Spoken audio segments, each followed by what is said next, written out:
নমস্কার বন্ধুরা, সবাই কেমন আছেন? আশা করি ভালো আছেন। তো আজকে নতুন একটা ব্লগ নিয়ে আসলাম। কালকে হচ্ছে আমাদের এখানে মকর সংক্রান্তি। তো আজকে অনেক বছর পর আমি গ্রামের বাড়িতে আসলাম সংক্রান্তি পালন করার জন্য।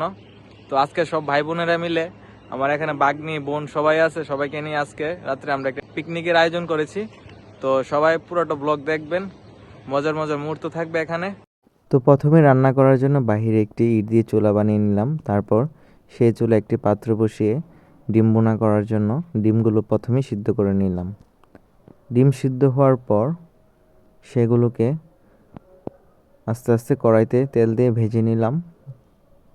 ভেজে নেওয়া ডিমগুলো একে একে নামিয়ে নিব। নামিয়ে নেওয়ার পর একটি কড়াইতে তেল এবং পেঁয়াজ এবং মশলা দিয়ে ডিমগুলো ছেড়ে দেব। ডিমগুলো দেখতে অনেকটাই লোভনীয় হয়েছিল এবং সেই সাথে ডিম ভুনাটা খেতে অনেক স্বাদ হয়েছিল। ডিমগুলো ভালো করে রান্না করা হলো এবং সেটি নামিয়ে নেওয়া হলো। তারপর বাজার থেকে আনা মুরগিটি ভালো করে কেটে ধুয়ে নেওয়া হলো। তারপর এটার মধ্যে একে একে মশলাগুলো সব যোগ করা হলো। প্রথমে আলু, তারপর পেঁয়াজ, রসুন, আদা, পেঁয়াজ কুচি এগুলো দিয়ে দেওয়া হলো। তারপর তেল দিয়ে ভালো করে মেখে নেওয়া হলো। মেখে নিয়ে তারপর একটি কড়াই চুলাতে বসিয়ে সেখানে তেল দিয়ে দেওয়া হলো প্রথমেই।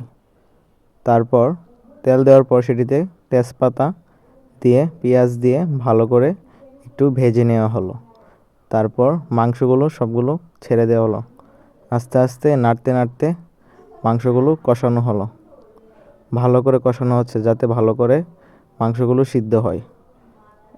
অনেকক্ষণ লাগিয়ে রান্না করেছিলাম, কারণ প্রথম বাহিরে এমনভাবে ইটের চুলায় রান্না করছি, ধোঁয়ায় আমার চোখ জ্বলতেছিল। তারপর পানি দিয়ে ঝোল দিয়ে দেওয়া হলো, ঢেকে দেওয়া হলো।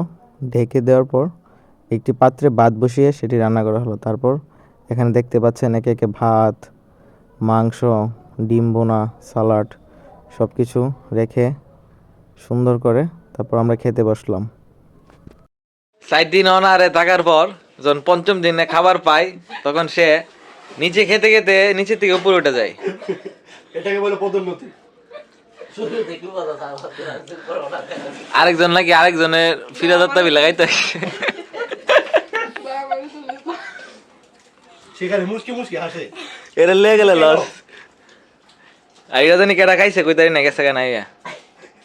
তো আমরা রান্না ভিডিওটা ভালো করে দেখাতে পারিনি হয়তো।